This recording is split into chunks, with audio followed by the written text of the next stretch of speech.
हम देखिए आज एक बहुत ही महत्वपूर्ण इम्पॉर्टेंट टॉपिक करने जा रहे हैं जिसका नाम है स्लाइम मोल्ड्स। और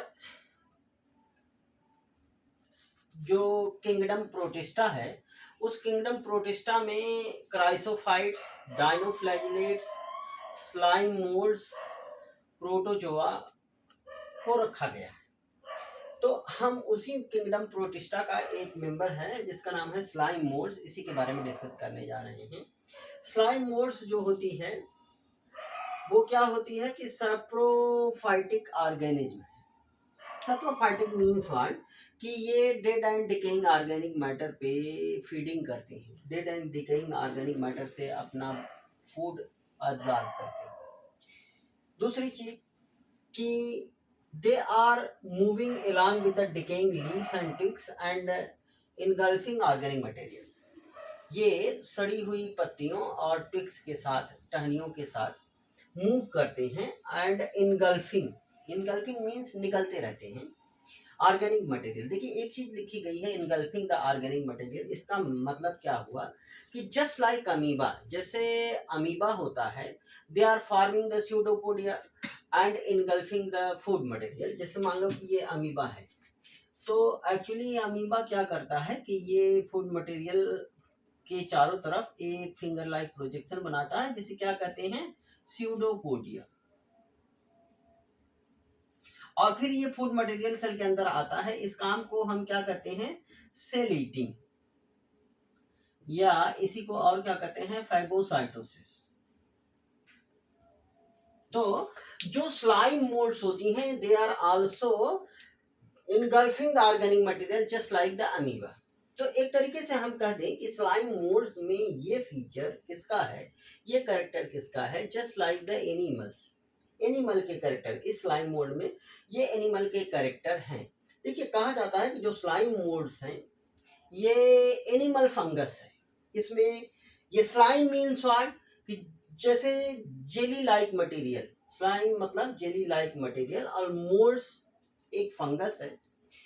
तो ये स्लाइम जैसे होते हैं, jelly like, yellow orange colour के होते हैं, और कहाँ रहते हैं कि जैसे डैम्प प्लेसेस पे जहाँ थोड़ा मॉइस्चर रहता है, नमी रहती है, वहाँ पे रहते हैं। डिकेइंग ट्विग्स और ब्रांचेस पे रहते हैं, येलो और ऑरेंज कलर के होते हैं, और जेली जैसा होता है, और मोल्ड्स फंगस जैसे ये स्पोर बनाते हैं। That's why it is named as slime moulds. दूसरी चीज मैं जैसे मैंने कहा कि इसमें फंगस के भी यानी प्लांट के भी कैरेक्टर होते हैं, एनिमल के भी कैरेक्टर होते हैं, कुछ फंगस के भी कैरेक्टर होते हैं। तो अब जैसे मैंने कहा कि feed they are feeding on the dead and decaying organic matter, और अमीबा की तरह स्यूडोपोडिया बना करके वो उससे मूवमेंट भी शो करते हैं और उस फूड मटेरियल को भी कैप्चर करते हैं। This is the animal feature. Next point is that कि ड्यूरिंग फेवरेबल कंडीशन, अगर कंडीशन फेवरेबल है तो वो एक एग्रीगेशन बनाते हैं, एक ग्रुप बनाते हैं, जिसे क्या कहा जाता है कि प्लाज्मोडियम। और वो कई फीट तक बड़ा हो सकता है, वो प्लाज्मोडियम कई फीट तक बड़ा हो सकता है। एक्चुअली देखिए क्या है प्लाज्मोडियम, कि कहते हैं कि this is the multi nucleated mass of protoplasm. जैसे एक बड़ी सी सेल हो, सुपर सेल कह दीजिए, इस सुपर सेल में ढेर सारे न्यूक्लियस हो और इसमें क्या भरा हुआ हो, प्रोटोप्लाज्म।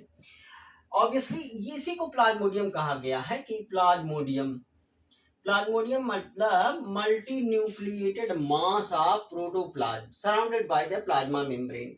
यहाँ पे सेल वॉल नहीं है, ये इसकी फीडिंग स्टेज होती है, ये स्यूडोपोडिया बना सकती है, और they are feeding on the bacteria and other organic material. तो इस पे सेल वॉल नहीं है, multi nucleated mass of protoplasm है, ये इसकी वेजिटेटिव स्टेज है या फीडिंग स्टेज है।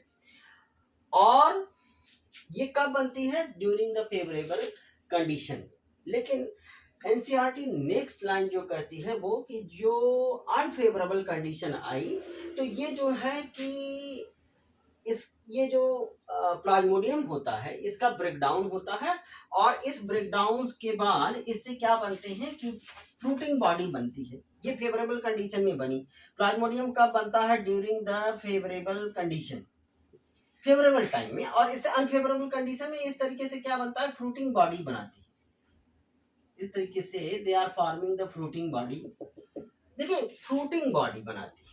What they are farming during unfavourable condition, fruiting body को हम फंगस में बनता है, और फ्रूटिंग बॉडी को हम स्पोरोकार्प भी कहा जाता है। ये फ्रूटिंग बॉडी, जैसे मशरूम हम लोग खाते हैं, तो मशरूम के जो खाने वाला हिस्सा है वो एक्चुअली क्या है, फंगस की फ्रूटिंग बॉडी है, जिसमें ढेर सारे स्पोर्स बनते हैं। ये इसके रिप्रोडक्टिव फेज है, और इसमें क्या बनते हैं, ढेर सारे spores, and these spores are surrounded by the cell wall. ये स्पोर सेल वॉल से सराउंड रहते हैं, और सेल वॉल किसकी बनी होती है, इसकी सेल वॉल, कि this cell wall is made up with the cellulose. ये देखिए, ये फीचर किसका है कि सेल वॉल, और वो भी सेलुलोज की। जैसे प्लांट सेल में क्या होता है, सेलुलोजिक सेल वॉल होती है, यहाँ स्पोर के पास सेलुलोजिक सेल वॉल होती है। ये इसके प्लांट जैसे फीचर है। तो अब ये जो स्पोर होते हैं वो बहुत ही रेजिस्टेंट होते हैं, they can survive many years, और they remain suspended in air. उनका डिस्पर्सल भी एयर के जरिए होता है, और यही स्पोर जर्मिनेट करते हैं और ये नया प्लाज्मोडियम बना। दे कैन फॉर्म द, है ना। इसमें कुछ और स्टेज होती है कि मिक्स अमीबी और स्वार्म सेल बनती हैं, लेकिन चूंकि एनसीईआरटी ने मेंशन नहीं किया हुआ है, that's why we are not going to discuss that. लेकिन ड्यूरिंग द फेवरेबल कंडीशन ये स्पोर जर्मिनेट करके क्या बना सकते हैं, नए प्लाज्मोडियम, नए स्लाइम मोल्ड्स बना सकते हैं। तो स्लाइम मोल्ड्स एक्चुअली देखिए कि ये फंगस जैसे फीचर्स इसके होते हैं, कुछ एनिमल जैसे फीचर्स भी होते हैं।